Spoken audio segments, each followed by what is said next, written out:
قاضی عادل ودندہ خستہ لب کردہ راش شارہ در حضور خود بیٹھا قاضی اپنی کرسی تے کہنے لگا او ایڈا ظلم پایا بادشاہ نے. اے نہیں کہ جناب ساڑی نوکری دا مسئلہ ہے بادشاہ اور سانو بادشاہ پچھو آرڈر کوئی اور ہے اسا ممتاز قادری نوں دہشت گرد قرار دینا. ہاں باویں ناموس باویں حضور دے 11 فیصلے تو اسی پیش کیتے ہیں لیکن اسی کسی اور دے غلام ہیں.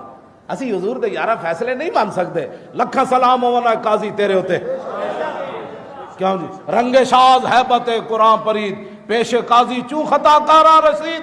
اقبال کہندا جدوں ایب قاضی نے ویکھیا انہیں پولیس بلائی انہیں کہا نپ کے لے آؤ شاہ مراد نو ایڈا ذلیل ہے انہوں کرسی تے ایڈا نہ ہو گیا مسلمان دا ہاتھ کٹ دیتا ہے. جدوں پولیس پہنچی وہ بھی رشوت خور نہیں سی رستے جو مڑا دی کہ تالا لگا ہوا تھا گھر میں نہیں تھے. اقبال کہندا او جناب جدوں پہنچی تو انہیں کہا جناب اٹھو قاضی بلا رہا تو انہیں